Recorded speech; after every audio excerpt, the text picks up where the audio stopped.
Éxodo es el segundo libro escrito por Moisés y continúa con el relato iniciado en el libro del Génesis, aunque hubo un lapso de, al menos, 3 siglos y medio. Génesis 15:13 decía que la descendencia de Abraham permanecería 400 años en Egipto. Éxodo 12:40 dice que fueron 430 años y la carta de Pablo a los Gálatas 3:16 al 17 lo confirma como el periodo exacto. Éxodo significa salida y narra la historia de la redención. El mensaje de este libro está expuesto en la carta a los Hebreos 11:23 al 29, que dice: por la fe Moisés, cuando nació, fue escondido por sus padres durante 3 meses, porque vieron que era un niño hermoso y no temieron el edicto del rey. Por la fe Moisés, cuando era ya grande, rehusó ser llamado hijo de la hija de Faraón, escogiendo antes ser maltratado con el pueblo de Dios, que gozar de los placeres temporales del pecado, considerando como mayores riquezas el oprobio de Cristo que los tesoros de Egipto, porque tenía la mirada puesta en la recompensa.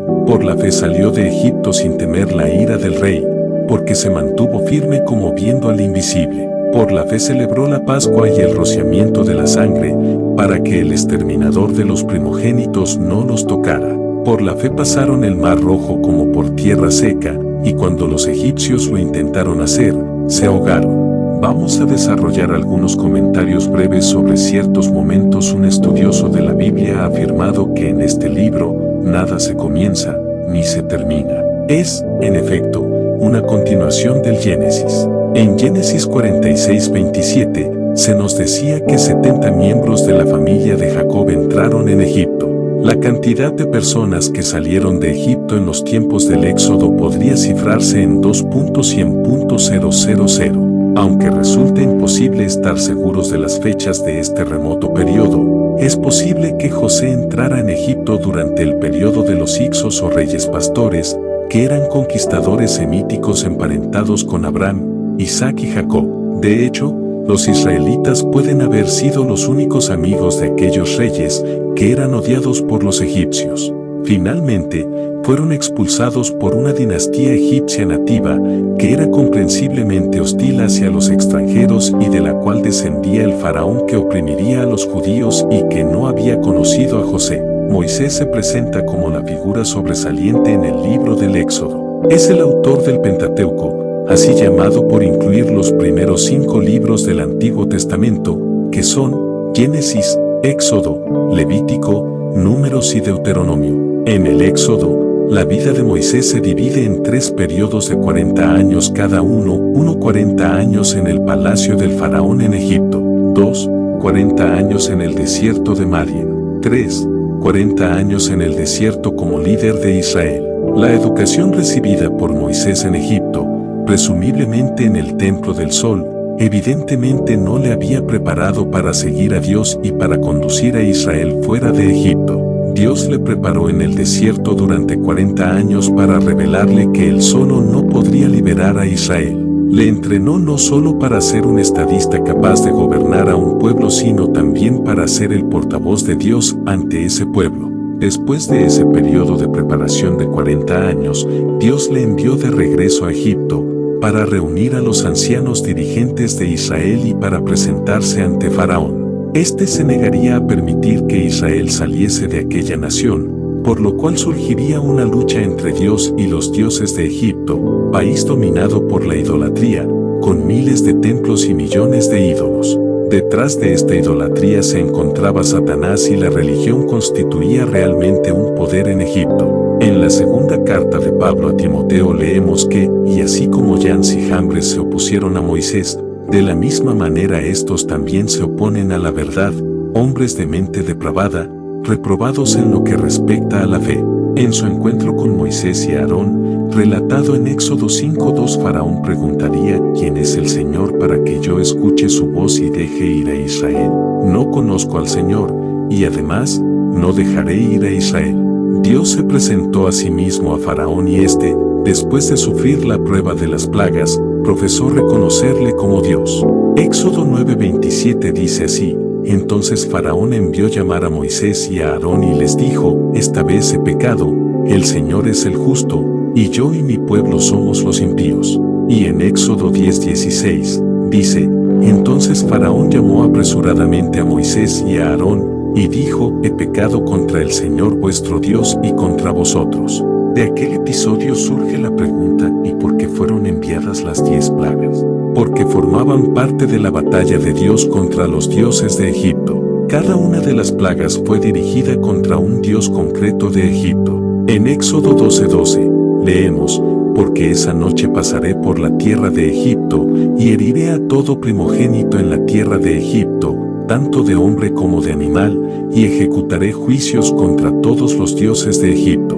Yo, el Señor. Dios quería revelar a su propio pueblo que Él, el Señor, era inmensamente mayor que cualquier dios de Egipto y, por lo tanto, tenía poder para liberarles. Éxodo 1:1 al 22 tema, Israel en Egipto, un nuevo faraón, la esclavitud y persecución de Israel, el heroísmo de 2 mujeres. Los primeros versículos de este libro lo conectan con el relato del libro del Génesis y presentan una lista de los primeros que llegaron a Egipto, pasando rápidamente por alto los años transcurridos. El versículo 7 de este primer capítulo continúa con el informe ofrecido en el Génesis. El versículo clave del libro del Éxodo se encuentra en Éxodo 22, que dice, yo soy el Señor tu Dios, que te saqué de la tierra de Egipto, de la casa de servidumbre. Leamos, pues los primeros 6 versículos, que comienzan a contarnos la trayectoria del pueblo de Israel en Egipto. Estos son los nombres de los hijos de Israel que fueron a Egipto con Jacob, cada uno fue con su familia, Rubén, Simeón, Leví y Judá, Isaacar, Zabulón y Benjamín, Dan, Neftalí, Gad y Ase. Todas las personas que descendieron de Jacob fueron 70 almas. Pero José estaba ya en Egipto, y murió José, y todos sus hermanos, y toda aquella generación. Como hemos ya afirmado, Éxodo es la continuación del Génesis. Con la muerte de José concluía el Génesis. El versículo 6 nos dice que José, todos sus hermanos y toda aquella generación habían muerto. Al menos 3 siglos y medio habían transcurrido. Y, a partir de ahora, el relato nos llevará a considerar, desde sus comienzos, la esclavitud bajo los egipcios. En Génesis 46, Dios había dicho que Israel se convertiría en una nación grande y con una población numerosa en el país de Egipto. El versículo 7, que leemos a continuación, nos indica que aquella profecía se había cumplido realmente. Dice este versículo, pero los hijos de Israel fueron fecundos y aumentaron mucho, y se multiplicaron y llegaron a ser poderosos en gran manera, y la tierra se llenó de ellos. Pero el versículo 8 añade que se produjo un cambio muy importante, y se levantó sobre Egipto un nuevo rey que no había conocido a José. Un nuevo faraón había llegado al trono de Egipto, que nunca había oído hablar de José. Quizás los Hicsos, o reyes pastores, que eran semitas, habiendo sido depuestos en el pasado por la dinastía anterior de reyes egipcios, ocupaban ahora nuevamente el trono. Al no haber conocido a José, el nuevo soberano aún no se consideraba en deuda con aquel ni con sus descendientes. El versículo 8 nos enseña una lección muy importante, y es que tenemos una gran responsabilidad de enseñar la palabra de Dios a cada generación, especialmente a los niños. Si se descuida esta enseñanza, llegará un tiempo en que la Biblia será olvidada. Volvemos al relato, que nos decía que el nuevo faraón no había oído hablar de José. Ello me recuerda que ha habido siempre una nueva generación que no ha oído hablar del Señor Jesucristo. A veces podemos asombrarnos de que nuestros hijos, como no los han vivido, desconozcan acontecimientos históricos que nosotros hemos presenciado y que nos provocaron aflicción o grandes dificultades. Por lo tanto, es necesario enseñar a la generación siguiente lo que le haya sucedido a la generación anterior. En el caso de este pasaje bíblico, surgió una generación que ignoraba el nombre de José, y así ocurrió que el héroe de su época, famoso por el papel que había desempeñado en la supervivencia de aquel país, era ahora solo un desconocido. Pensar que había sido tan popular que cuando murió, recibió los homenajes más espectaculares. En consecuencia, el nuevo faraón no estaba en absoluto bien dispuesto hacia los israelitas, como habían estado sus predecesores. Leamos los versículos 9 al 11, y dijo a su pueblo, he aquí, el pueblo de los hijos de Israel es más numeroso y más fuerte que nosotros. Procedamos, pues, astutamente con él no sea que se multiplique, y en caso de guerra, se una también con los que nos odian y pelee contra nosotros y se vaya de la tierra. Entonces pusieron sobre ellos capataces para oprimirlos con duros trabajos, y edificaron para Faraón las ciudades de almacenaje, Pitón y Ramsés. De hecho, existía la posibilidad real de que Israel hubiese unido sus fuerzas a los enemigos de Egipto. Aunque Faraón necesitaba esclavos, la forma más simple de solucionar el problema habría consistido sencillamente en dejarles salir del país. Sin embargo, intentó solucionar el problema a su manera, les obligó a trabajar duramente, construyendo ciudades donde se almacenarían provisiones, y tuvieron que construir los edificios con ladrillos que ellos, como esclavos, fueron obligados a fabricar. Al principio de su esclavitud, a los israelitas se les facilitaba la paja para hacer los ladrillos, pero al agravarse la persecución del faraón, se vieron forzados a procurarse su propia paja y, a la vez, producir el mismo número de ladrillos que fabricaban antes. Sin duda, los israelitas se encontraban en una situación muy difícil a medida que los egipcios endurecían cada vez más sus condiciones de vida. Dice el versículo 12, pero cuanto más los oprimían, más se multiplicaban y más se extendían, de manera que los egipcios llegaron a temer a los hijos de Israel. Dios le había dicho a Abraham que Israel pasaría por tiempos de privaciones en Egipto.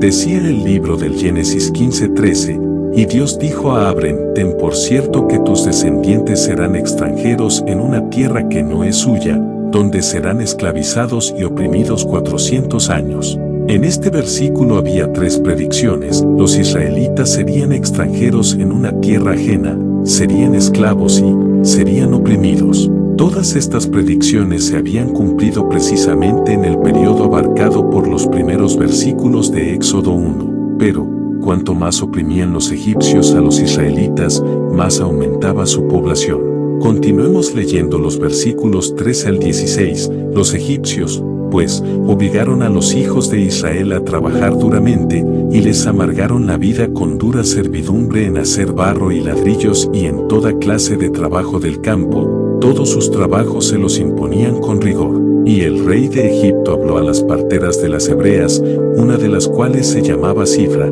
y la otra Pua, y les dijo, cuando estéis asistiendo a las hebreas a dar a luz, y las veáis sobre el lecho del parto, si es un hijo, le daréis muerte, pero si es una hija, entonces vivirá.